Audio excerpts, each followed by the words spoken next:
Hello प्यारे बच्चे, कैसे हैं आप लोग। उम्मीद है कि आप लोग सब कोई बहुत अच्छे से होंगे और अपनी तैयारी बहुत अच्छे तरीके से कर रहे होंगे। आज हम लोग फिर से एक बार आप लोगों के बीच बिहार बोर्ड के लिए क्लास 12 का हिस्ट्री सब्जेक्ट से 100 मोस्ट इंपोर्टेंट क्वेश्चन, जो कि वायरल क्वेश्चन है।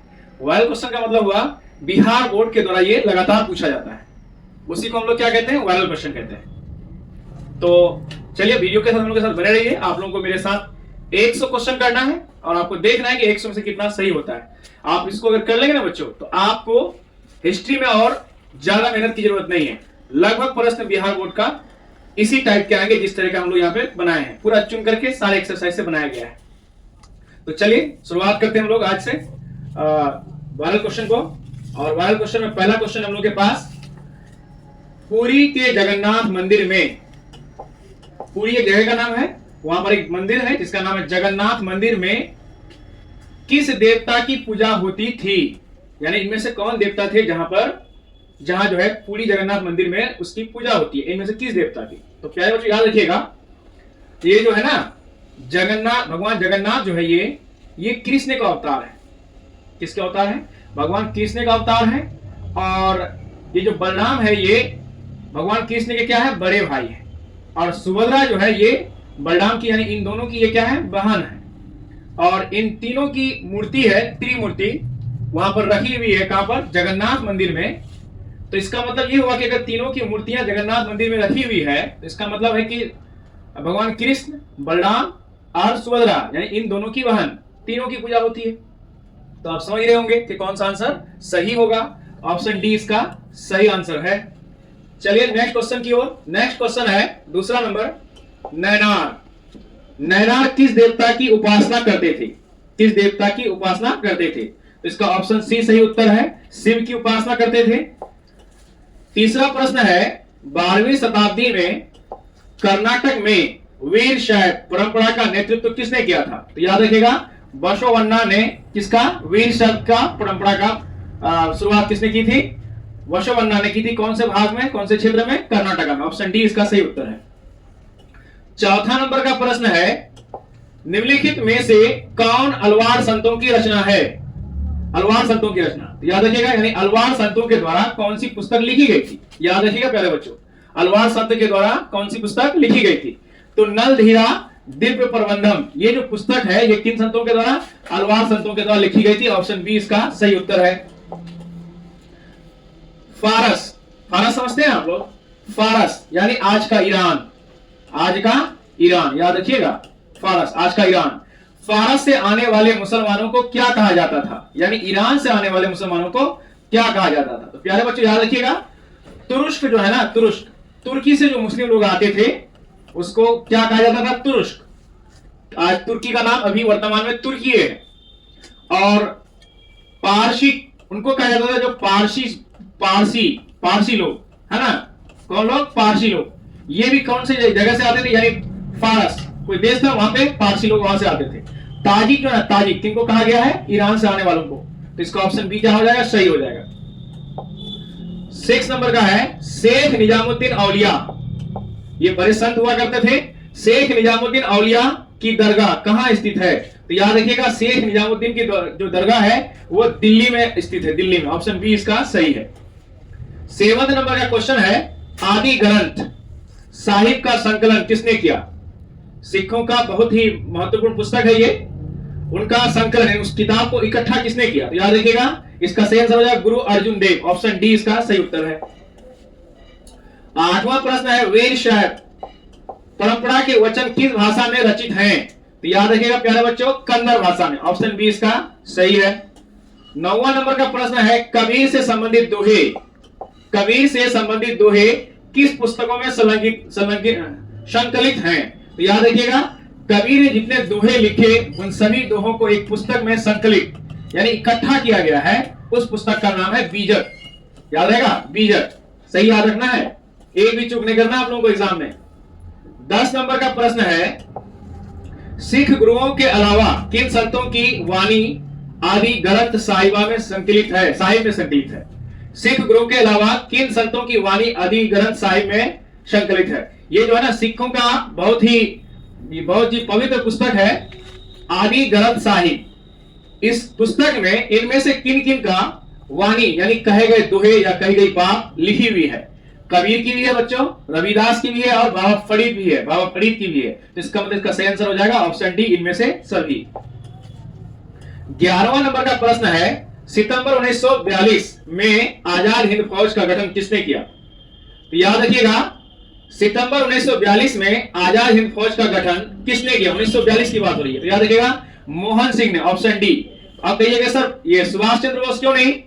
क्योंकि आप याद कीजिए 1942 में जापान के साथ युद्ध लड़ने के लिए भारतीय फौज गए थे अंग्रेजों के तरफ से, क्योंकि 1942 ईस्वी में अंग्रेजी शासन के अधीन भारत था और भारतीय फौजों को लड़ने के लिए कहां भेजा गया? जापान भेजा गया। किनसे लड़ने के लिए? अंग्रेजों से लड़ने के लिए। तो जब उन क्षेत्रों में लड़ने के लिए भेजा गया जहां पर अंग्रेज सैनिक रहते थे, तो जापानी सैनिकों ने क्या किया? इनको पकड़ लिया, मोहन सिंह को, और उनको कहा कि भाई आप क्या कर रहे हो? अपने ही देशों के लोगों के खिलाफ लड़ रहे हो, अपनी आजादी के लिए लड़ो। जो तुम्हारे लोग वहां पे आजादी पाने के लिए परेशान है उनका साथ दो। तो वो क्या किए? जापानी फौजों की बात मान गए और जापानी फौज ने उन्हें क्या दिया? सहायता दिया, हथियार दिया, तरीका दिया, टेक्निक दिया। तो वहीं पर उन्होंने क्या करा? मोहन सिंह ने आजाद हिंद फौज की गठन कर डाला है। ऑप्शन डी इसका सही उत्तर हो जाएगा। 12वां नंबर का प्रश्न है, कैबिनेट मिशन योजना के अध्यक्ष कौन थे? तो याद रखिएगा कैबिनेट मिशन योजना के अध्यक्ष जो है वो कौन थे? लॉरेंस थे। ऑप्शन ए इसका सही उत्तर है। 13वां नंबर का प्रश्न है, मुस्लिम लीग ने प्रत्यक्ष कार्रवाई दिवस कब मनाया? Direct action day, direct action day, action day कब मनाया? किसने? मुस्लिम लीग ने। इस सब की वजह से ही तो देश का विभाजन हुआ। जिन्नावादी सोच ने देश को बांटा।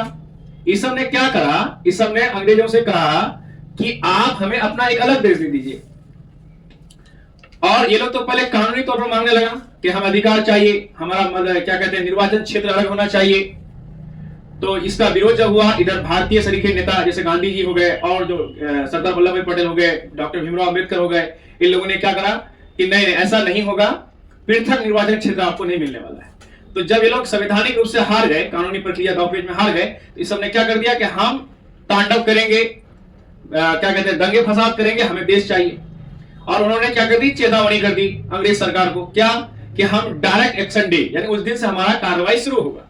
तो वो कब से? याद रखिएगा प्यारे बच्चों, 16 अगस्त 1946 ईस्वी को। ऑप्शन बी इसका सही उत्तर है।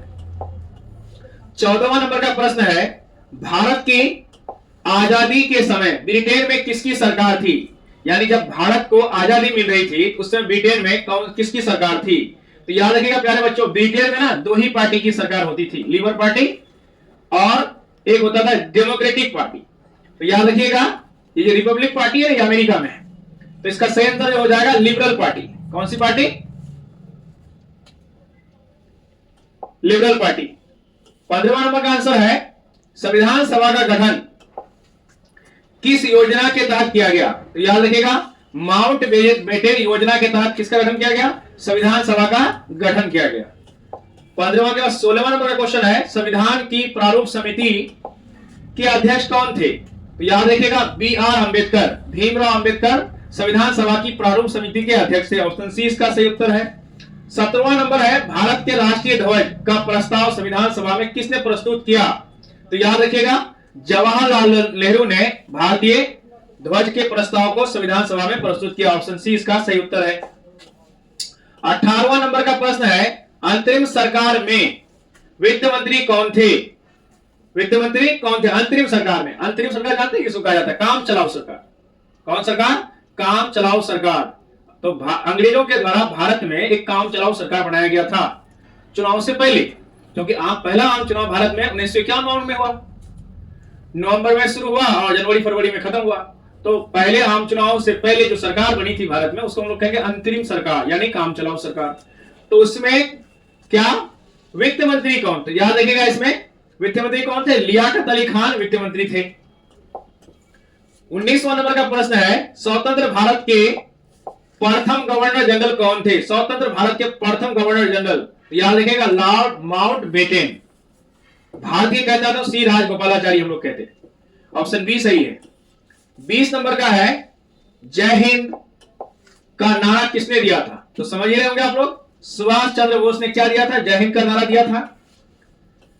लॉर्ड विलियम बेंटिक ने सती प्रथा को समाप्त करने हेतु कानून कब बनाया?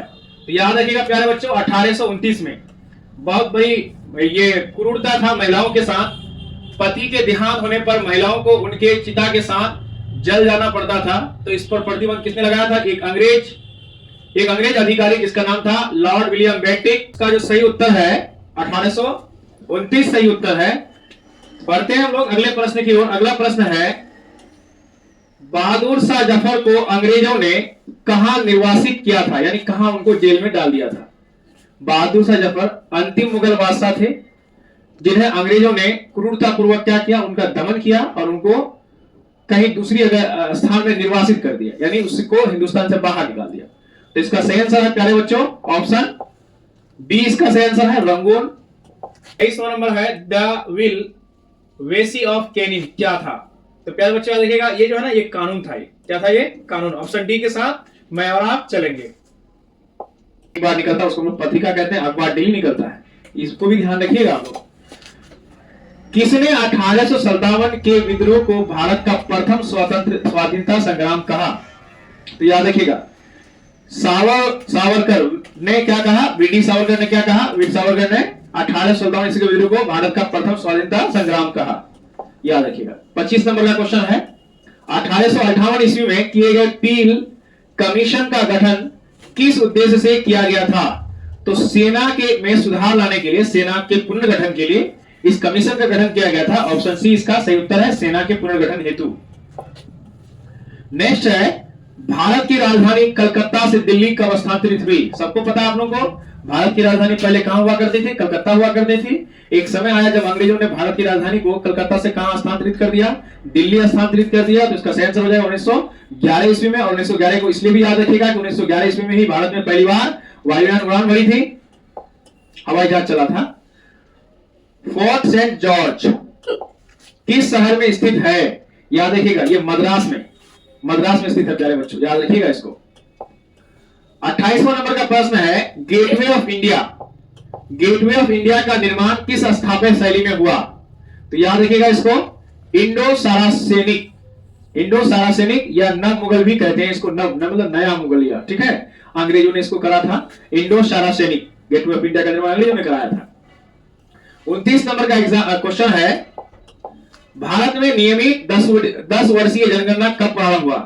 पहली बार भारत में जनगणना 1872 ईस्वी में हुआ था, आप सबको पता है। लेकिन प्रत्येक 10 साल पर जनगणना होती है भारत में, तो उसका पहली बार कब 10 वर्षीय जनगणना हुआ था? तो याद रखिएगा 1881, सी इसका सही उत्तर है। 30वां नंबर का प्रश्न है, महात्मा गांधी एक मुकदमे के सिलसिले में दक्षिण अफ्रीका कब गए थे? महात्मा गांधी दक्षिण अफ्रीका कब गए थे? तो आप सबको पता होगा 1893 ईस्वी में गांधी दक्षिण अफ्रीका गए थे और 1915 ईस्वी में उनकी क्या हुई थी? वापसी हुई थी। 1915 ईस्वी को वो वापस आए थे और पहला सत्याग्रह अपना वो 1917 ईस्वी में कहा? चंपारण बिहार में कराए थे। चंपारण बिहार, ठीक है। पहला उनका जन आंदोलन कहा? बिहार की धरती चंपारण से। कब? 1917। लौटे कब? 1915। और गए कब थे केस लड़ने के लिए? 1893, क्योंकि वो पेशे से वकील थे। 31वां नंबर का प्रश्न है, सुदर्शन झील, ये आप प्राचीन इतिहास में पढ़े होंगे क्योंकि आपके इतिहास का 3 खंड है। तो पहले खंड में है सुदर्शन झील के बारे में। सुदर्शन झील का जीर्णोद्धार यानी मरम्मती, जीर्णोद्धार का मतलब क्या हुआ? मरम्मती कराने वाले शक शासक रुद्रदामन का काल क्या था? यानी कब से कब तक थे वो? कौन सी सदी में थे? तो याद रखिएगा वो दूसरी सदी में थे। दूसरी सदी, इसको भी याद रखिएगा। 0 से अभी क्या चल रहा है? 2026। और इधर क्या है? इधर आपका BCE है, BCE। और इधर क्या हो जाएगा आपका? केवल यहाँ पे क्या है आपका? ये जो आपका इधर है CE, ठीक है। हम लोग इसको AD भी लिखते हैं। क्या लिखते हैं? AD। याद रखिएगा, इसका अलग से वीडियो बना देंगे।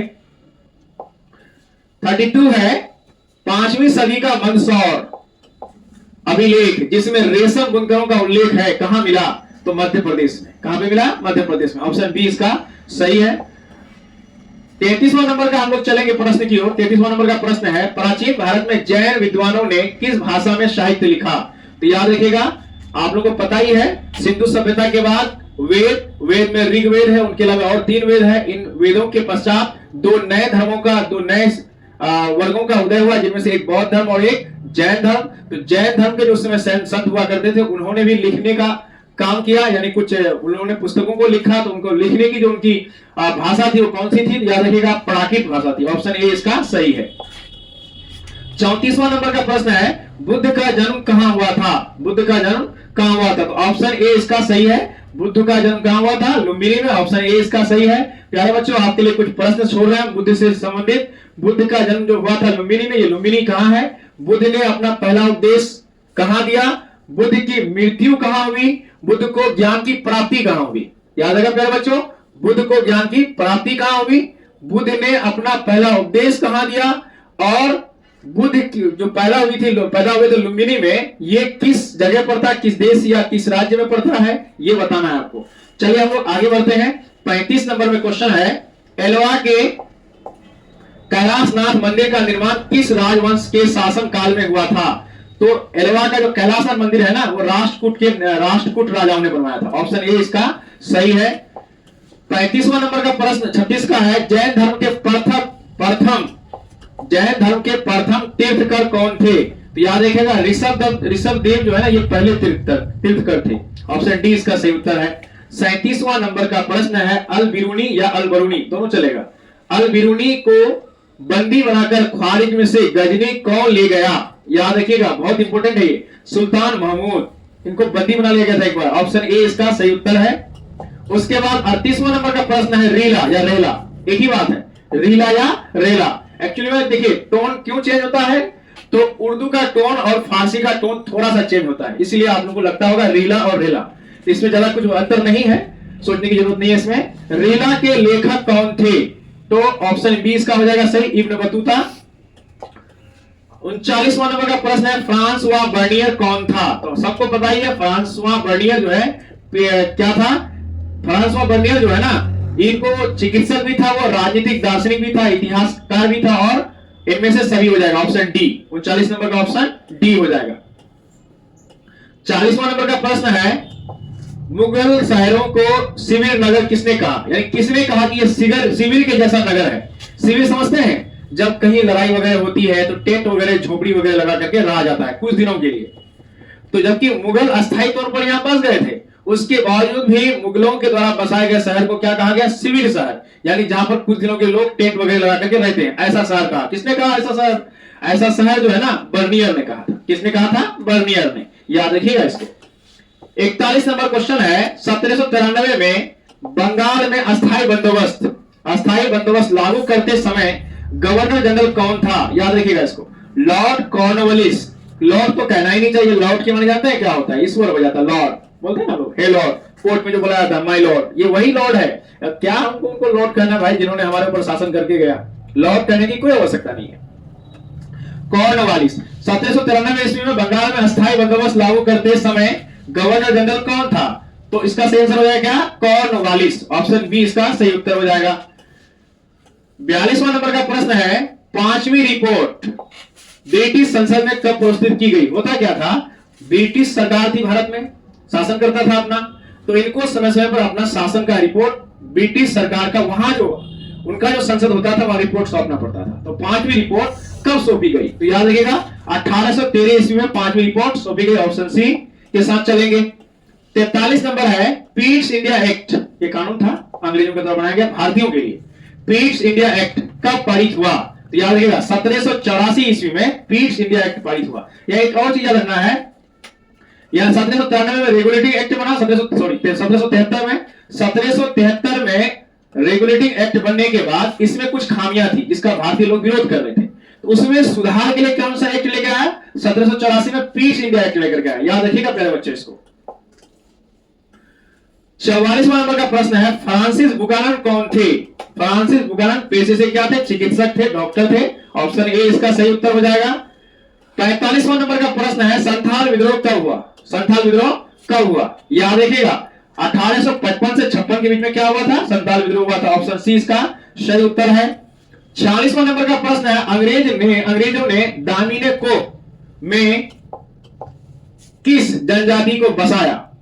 दामिने को, तो प्यारे बच्चों यहां भी आपके लिए हम एक प्रश्न छोड़ जाएंगे, आप बताइएगा दामिने को किसे कहा जाता है, दामिने को किसे कहा जाता है। तो याद रखिएगा संथालों को बसाया था अंग्रेजों ने, ऑप्शन ए इसका सही है। प्रश्न आपके लिए दामिने को किसे कहा जाता है, कमेंट बॉक्स में जरूर कमेंट करिएगा, हम आपका रिप्लाई करेंगे। रैयतवाड़ी बंदोबस्त में भूमि का स्वामी कौन होता था। तो याद रखिएगा रैयतवाड़ी व्यवस्था में जो ना भूमि का जो मालिक होता था वो किसान होता था, ऑप्शन ए इसका सही है। 48वां नंबर का प्रश्न है 10 मई 1857 को सिपाहियों ने कहां विद्रोह किया था। तो याद रखिएगा प्यारे बच्चों 10 मई 1857 को सिपाहियों ने मेरठ में विद्रोह करा था। मेरठ से अंग्रेजों को कूटते कूटते कूटते कूटते दिल्ली में मुगल के अंतिम बादशाह बहादुर शाह जफर द्वितीय को यह कहे कि आप हमारे आंदोलन का नेतृत्व कीजिए, हमारे क्रांति का नेतृत्व कीजिए और इन अंग्रेजों को उखाड़ के फेंकना है। तो पहले तो बहादुर शाह जफर द्वितीय वो क्या गए, घबरा गए, बोला कि हमसे नहीं होगा, हम बूढ़े हो गए हैं, और उनको पेंशन मिलता था उस समय। लेकिन जब उनको बोला एकदम पूरा आप चाहे तो साथ में आइए या फिर विरोध में खड़े हो जाइए, तो फिर बहादुर शाह जफर द्वितीय भी इनके साथ मिल गए और अंग्रेजों के खिलाफ एक जबरदस्त लड़ाई लड़ी गई, जिसे हम 1857 ईस्वी की क्रांति के नाम से जानते हैं। लेकिन दुखद ये रहा कि ये क्रांति को कुचल दिया गया, बहुत सारे लोग हमारे शहीद हो गए उस समय और बहादुर शाह जफर द्वितीय को रंगून यानी काला पानी की सजा दे दी गई। 49वां नंबर का प्रश्न है प्यारे बच्चों, 1856 ईस्वी में अवध के नवाब वाजिद अली शाह को किस आरोप में हटाया गया। अवध के नवाब को उसकी गद्दी से हटा दिया गया 1856 में। तो याद रखिएगा कुशासन के कारण अंग्रेजों को यह कहा गया कि आप जो है ना शासन ठीक नहीं चलाते, भाई साहब आपका शासन बड़ा खराब है।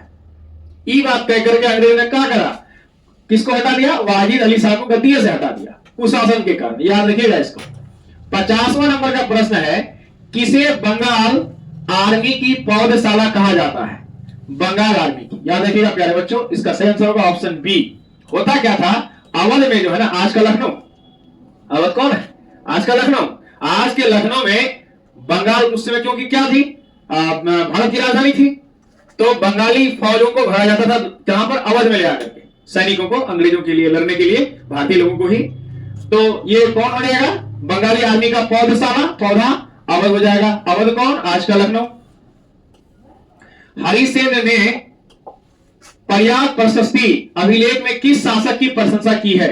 हरिसेन ने अपनी प्रयाग प्रशस्ति में किस शासक की क्या की थी, प्रशंसा यानी तारीफ करी थी। तो ऑप्शन ए इसका सही हो जाएगा समुद्रगुप्त। 52 नंबर का प्रश्न है गौतमी पुत्र शातकर्णी का संबंध किस राजवंश से था। तो याद रखिएगा सातवाहन, कौन से राजवंश से, सातवाहन राजवंश से, ऑप्शन ए इसका सही उत्तर है। 53 नंबर का प्रश्न है तमिल संगम साहित्य में वेल्लालर किसे कहा जाता था। तो याद रखिएगा बड़े जमींदार को क्या कहा जाता था, वेल्लालर कहा जाता था। एकदम याद रखना है, बहुत मोस्ट इंपोर्टेंट क्वेश्चन है सब और वायरल है, यानी पसंदीदा क्वेश्चन है सब बिहार बोर्ड का, बार बार पूछता है, इसलिए चूक नहीं करना, पूरा वीडियो को आखिर तक देखना है। बहुत सारे क्वेश्चन यहां से आएंगे, 80% क्वेश्चन आएंगे, बहुत अच्छा करना है आपको ऑब्जेक्टिव में, तो लास्ट तक बने रहिए वीडियो का। चलिए हम लोग देखते हैं अगला क्वेश्चन, शिल्प उत्पादकों और व्यापारियों के संगठन को क्या कहा जाता है या क्या कहा जाता था। तो इसका सही आंसर हो जाएगा श्रेणी या सार्वजनिक है, निगम इनमें से कोई नहीं है। शिल्प उत्पादकों और व्यापारियों के संगठन को क्या कहा जाता था, तो इसका सही आंसर हो जाएगा श्रेणी। श्रेणी के साथ हम लोग चलेंगे। 55 नंबर है धर्मसूत्र और धर्मशास्त्र में विवाह के कितने प्रकारों को मान्यता दी गई है। तो याद रखिएगा 8 प्रकार के विवाह, कितने प्रकार के विवाह, 8 प्रकार के विवाह। 56 नंबर का प्रश्न है चीनी तीर्थ यात्री वैनसांग युआन च्वांग कब भारत आया। तो याद रखिएगा 7वीं सदी में, कब आया, 7वीं सदी में। नाम याद रखेगा ना प्यारे बच्चों को, युआन च्वांग, जानते हैं चीनी लोगों का क्या भाषा था, च्वांग चिंग चुंग चा, इस तरह का भाषा होता ही है चीनी लोगों का। 58 नंबर का प्रश्न है ऋग्वेद का संकलन कब हुआ, यानी ऋग्वेद को कब इकट्ठा किया गया, क्योंकि ऋग्वेद जो था ना उनको कंठ किया गया था, अलग अलग लोग कंठ करके रखे थे उसको। तो याद रखिएगा ये कब आया, कब संकलन कब हुआ, कब माना जाता है, कब से कब तक, याद रखिएगा 1500 ईसा पूर्व से 1000 ईसा पूर्व। अब कहिएगा सर घटता कैसे है, तो आप लोगों को जैसे हम बताएंगे कि इस पर एक वीडियो बना देंगे हम, वीडियो ये बनाएंगे कि ई से क्या होता है और ई फू से क्या होता है, ये इस पर आप एक वीडियो दिखा देंगे आपको कि समझ में आ जाएगा आपको। 58 नंबर है हड़प्पा लिपि में चिन्हों की संख्या लगभग कितनी है। तो याद रखिएगा प्यारे बच्चों, हड़प्पा लिपि में जो है ना चिन्हों की संख्या लगभग कितनी है? 400 है। चिन्ह 400 है। ऑप्शन सी इसका सही उत्तर है। 59 नंबर का प्रश्न है, उज्जैनी किस महाजनपद की राजधानी थी? तो आप में से कौन बच्चे बता सकते हैं कि कितने महाजनपद थे? महाजनपदों के बारे में वर्णन कौन से पुस्तक में है और ये किस धर्म से संबंधित है? तो प्यारे बच्चों याद रखिएगा, उज्जैनी किस महाजनपद की राजधानी थी? तो ये आपका अवंती की राजधानी थी। ऑप्शन ए के साथ चलेंगे। 60 नंबर है, कुषाण शासक अपने नाम के आगे कौन सी उपाधि लगाती थी? अपने नाम के आगे क्या लगाते थे? याद रखिएगा, देवपुत्र लगाते थे। क्या लगाते थे? देवपुत्र। ऑप्शन ए के साथ चलेंगे। 61 नंबर है, मानव द्वारा सर्वप्रथम किस धातु का उपयोग किया गया? तो सबको पता ही होगा आप लोगों को, सिंधु सभ्यता में धातु के प्रमाण मिलते हैं, धातु का उपयोग का प्रमाण मिलते हैं, इसीलिए सिंधु सभ्यता के युग को क्या कहा जाता है? धातु युग कहा जाता है। तो तांबा इसका सही उत्तर हो जाएगा। तांबे का प्रयोग सबसे पहले किया। नेक्स्ट क्वेश्चन है 62 नंबर, सारतुघई नामक हड़प्पा स्थल कहां स्थित है? यानी हड़प्पा में कई शहर थे, उनमें से एक शहर का नाम था, सॉरी सारतुघई नहीं है, सोरतुघई नामक। तो ये याद रखिएगा प्यारे बच्चों, ये अफगानिस्तान में। ऑप्शन डी इसका सही उत्तर है। बढ़ते हैं हम लोग 63 नंबर की तरफ। 63 नंबर है, सिंधु घाटी सभ्यता से गोदी बारे के साक्ष्य कहां से मिले हैं? गोदी बारे के साक्ष्य कहां से मिले हैं? तो याद रखिएगा, इसका आंसर हो जाएगा option C Lothal. Option C Lothal. 64 number है, मेसोपोटामिया के लेखों में मेलुहा, क्या? मेलुहा किसे कहा गया? तो याद रखिएगा प्यारे बच्चों, यानी मेसोपोटामिया समझते हैं, मेसोपोटामिया ये भी एक सभ्यता था। जैसे हम लोग पढ़े ना, क्या सिंधु सभ्यता पढ़े हम लोग, तो सिंधु सभ्यता के समय में ही एक और सभ्यता थी जो अपने उस टाइम पे फल रही थी और फूल रही थी, उसका नाम था मेसोपोटामिया। और ये आज का कहां? ईरान और इराक वाले क्षेत्र में, ईरान और इराक, सीरिया, ये वाले इलाके में, यानी खाड़ी के देशों के आसपास, अरब देश से थोड़ा सा आगे, ठीक है, मिडिल ईस्ट भी हम लोग उसको कह सकते हैं।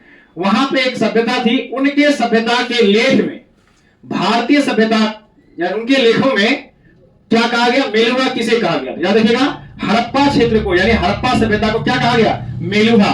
किसने कहा? ये ईरानी और इराक की जो सभ्यता थी मेसोपोटामिया, वहां के प्रमाण में मिला है मेलुहा। और किसको मेलुहा कहा गया? हड़प्पा क्षेत्र को, यानी हड़प्पा सभ्यता को कहा गया। ऑप्शन डी के साथ चलेंगे बच्चों। 65 नंबर है, तांबे से बने लघु पात्र किस स्थल से प्राप्त हुए? तांबे से बने लघु, लघु के मानी छोटा, पात्र के मानी बर्तन। ये बर्तन कहां से मिले? तो याद रखिएगा, ये बर्तन जो है ना मोहनजोदड़ो से भी मिले और कहां से मिले? मोहनजोदड़ो के बाद ये हड़प्पा से भी मिले, इन दोनों शहरों से मिले थे तांबे से बने बर्तन। इसका सही आंसर हो जाएगा ऑप्शन डी। ऑप्शन डी के साथ चलेंगे हम लोग। 66 नंबर है, एस.आर. राव द्वारा लोथल में खुदाई का आरंभ कब हुआ?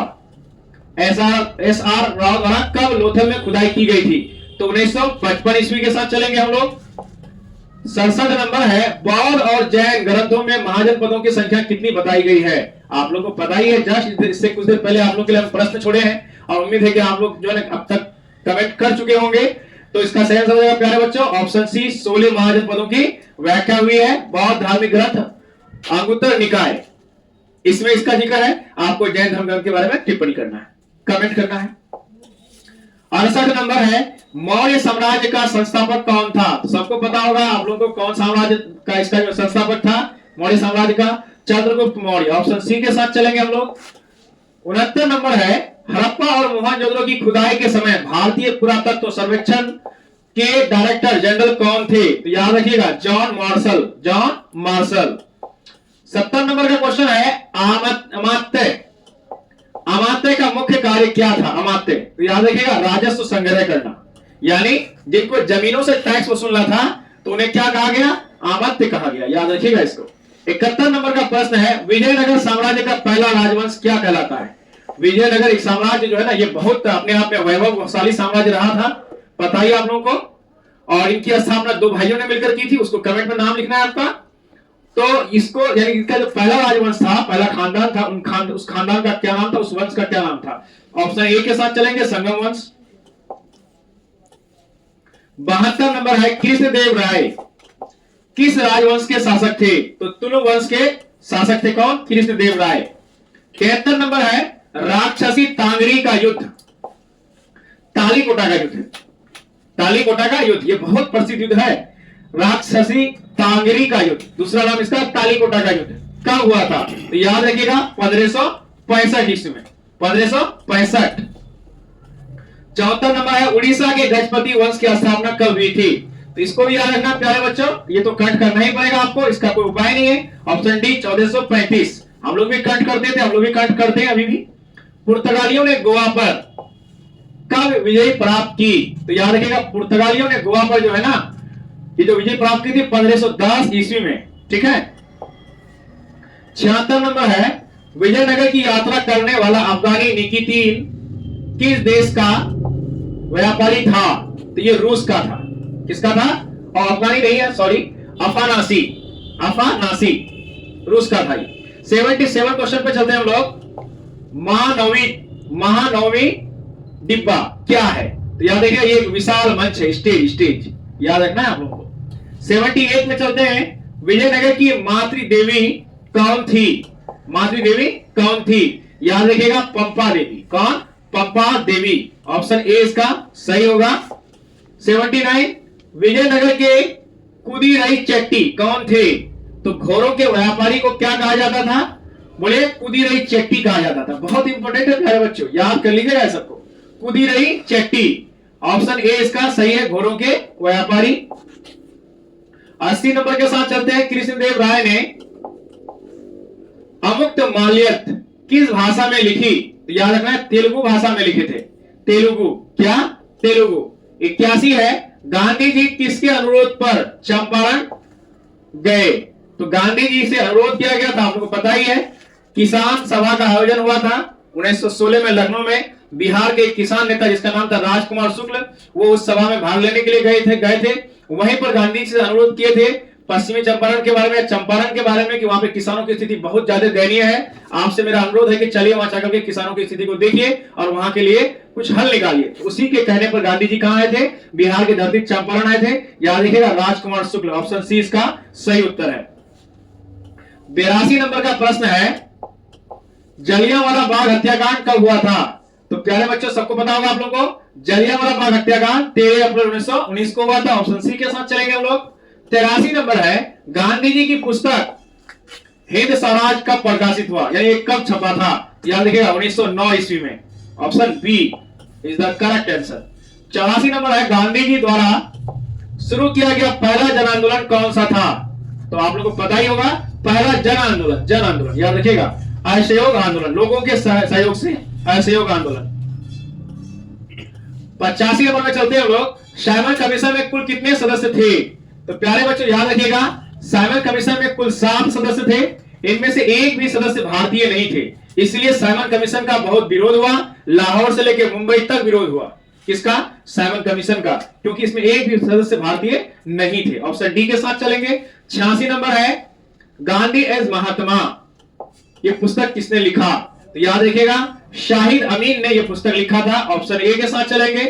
87 नंबर है कमला देवी चट्टोपाध्याय, कमला देवी चट्टोपाध्याय गांधी जी के किस आंदोलन में उनकी सहयोगी थी? याद रखिएगा नमक सत्याग्रह में। किसमें? नमक सत्याग्रह में। ऑप्शन डी के साथ हम लोग चलेंगे। 88 नंबर का प्रश्न है गांधी जी कांग्रेस के प्रतिनिधि के रूप में किस गोलमेज सम्मेलन में शामिल हुए? तो प्यारे बच्चों आपको बताना है कि कितने गोलमेज सम्मेलन हुए। राउंड टेबल मीटिंग, पता है आपको राउंड टेबल मीटिंग? इसको राउंड टेबल मीटिंग क्यों कहा जाता है? राउंड गोल मेज, गोल मतलब गोल, मेज तो समझती है टेबल। गोल टेबल में पहली बार ऐसा हो रहा था कि अंग्रेज और भारतीय आमना सामने मिलकर बैठ के बात कर रहे थे। ये स्थितियां पहले ऐसी नहीं थी, समझ रहे ना? इसी को क्या कहा गया? गोलमेज सम्मेलन कहा गया। तो 3 बार गोलमेज सम्मेलन हुए, 1931 में, 1932 में और 1930 में, 1931 में, 1932 में। तो 2 गोलमेज सम्मेलन में महात्मा गांधी भाग नहीं लिए थे। तीनों गोलमेज सम्मेलन में डॉक्टर भीमराव अंबेडकर भाग लिए थे। दूसरे गोलमेज सम्मेलन में गांधी जी कांग्रेस के सदस्य के रूप में भाग लिए थे, ठीक है। उसके फिर वापस आए थे वहां से। तो याद रखिएगा इसका सही आंसर क्या हो जाएगा? ऑप्शन बी हो जाएगा, दूसरा गोलमेज सम्मेलन। 89 नंबर है गांधी जी और डॉक्टर अंबेडकर के बीच पुनः समझौता कब हुआ था? तो याद रखिएगा गांधी जी और डॉक्टर अंबेडकर के बीच पुनः समझौता 32 में हुआ था, 32 में द्वितीय गोलमेज सम्मेलन के बाद। क्योंकि पता है द्वितीय गोलमेज सम्मेलन में जब गांधी जी गए थे तो वहां अंबेडकर जी बोले थे कि आपने पिछड़े लोगों के लिए करा क्या, समाज में पिछड़े लोगों के लिए क्या करा। तो गांधी जी से बहुत आहत हुए और उसके बाद उन्होंने क्या किया, पिछड़े लोगों के लिए, पिछड़े वर्ग के लोगों के लिए बहुत काम किए। और उसी के दौरान उन्होंने क्या लेकर आया, हरिजन शब्द लेकर के आया, एक टर्म गांधी जी के द्वारा। 89 नंबर का के बाद 90 नंबर की ओर चलेंगे हम लोग। क्रिप्स मिशन कब भारत आया, तो याद रखिएगा 1942 ईस्वी में क्रिप्स मिशन क्या आया था, भारत आया था। 91 नंबर का प्रश्न है, आईने अकबरी किसने लिखा, तो आईने अकबरी किसने लिखा, सीधा सीधी गप है, अबुल फजल ने लिखा। ऑप्शन डी के साथ चलेंगे सारे बच्चे, हम भी। 92 नंबर का प्रश्न है, मुगल काल के भारतीय फारसी स्रोत किसानों के लिए किस शब्द का प्रयोग करते थे, यानी मुगल काल की जो भारतीय फारसी स्रोत किसानों के लिए किस शब्द का प्रयोग करते थे। तो याद रखिएगा इनमें से सभी, आसामी भी कहा जाता था, मुजरियान भी कहा जाता था और रैयत भी कहा जाता था। आज भी रैयत बोलते हैं ना लोग, फला जगह मेरा फला व्यक्ति मेरा रैयत है। ऑप्शन डी हो जाएगा इनमें से सभी। 93 नंबर का प्रश्न है, 18वीं सदी में बंगाल में जमींदारों द्वारा दस्तकारों को दी जाने वाली नकद अग्रिम राशि की व्यवस्था क्या कहलाती थी, तो याद रखिएगा जजमानी। क्या कहलाती थी, जजमानी। 94 नंबर का प्रश्न है, दान में दिया गया राजस्व अनुदान क्या कहलाता था, तो याद रखिएगा सुपुर्दगी। क्या, सुपुर्दगी के साथ चलेंगे। दान में दिया गया राजस्व यानी कुछ टैक्सों को दान में दिया जाता था, इन्हें क्या कहते थे, सुपुर्दगी कहते थे। याद रखिएगा मेरे प्यारे बच्चों। 95 नंबर है, अनानास, पपीता और मक्का भारत में कब से उगाए जाने लगे। पता है ना ये सब भारतीय उपज नहीं है, इसको लाया गया था, समझ गए ना। तो ये कब लाया गया, याद रखिएगा 17वीं सदी में लाया गया लगभग, क्योंकि इसका कोई एग्जैक्ट नहीं है इसलिए 17वीं सदी कहिएगा। 96 नंबर है, गुलबदन बेगम ने किस ग्रंथ की रचना की, तो गुलबदन बेगम ने जो पुस्तक लिखी थी उसका नाम था हुमायूं नामा। ऑप्शन बी के साथ चलेंगे हम लोग। 97 नंबर है, बाबर ने बाबरनामा किस भाषा में लिखा, किस भाषा में लिखा, याद रखिएगा तुर्की भाषा में। कौन सी भाषा में, तुर्की। तुर्की भाषा में भाई को गार्दिस बोला जाता है, मां को आना बोला जाता है, चलो को हाइदे बोला जाता है। भारत में मुगल वंश का संस्थापक कौन था, याद रखिएगा भारत मुगल वंश का संस्थापक बाबर था। ऑप्शन डी के साथ चलेंगे। 99 नंबर है, जीतल किस धातु का बना सिक्का था, तो तांबे का बना सिक्का क्या था, जीतल था। जीतल नाम से उस समय फेमस था, प्रसिद्ध था। और आज का लास्ट क्वेश्चन है, 1556 ईस्वी में पानीपत की दूसरी लड़ाई, 1556 ईस्वी में पानीपत की दूसरी लड़ाई, पहली लड़ाई 1526, दूसरा 1556 और तीसरा 1761। तो दूसरी लड़ाई में अकबर ने किसे हराया था, याद रखिएगा हेमू को हराया था। किसको हराया था, हेमू को, याद रखिएगा। और 1526 पहली लड़ाई में किसको हराया था, अगर आप वीडियो के आखिरी तक बने हुए हैं तो कमेंट बॉक्स में जरूर कमेंट कीजिएगा। मुझे उम्मीद है कि आप लोगों को मेरा आज का वीडियो बहुत अच्छा लगा होगा। अच्छा लगा होगा तो आप लोग लाइक शेयर के साथ कमेंट जरूर कीजिएगा। हमें समय देने के लिए, अपनी तैयारी को बेहतर बनाने के लिए आप सभी का बहुत बहुत धन्यवाद। हमें सहयोग कीजिए, आपका थोड़ा सा प्यार हमारे चैनल को बड़ा करने में बहुत सहयोग करेगा।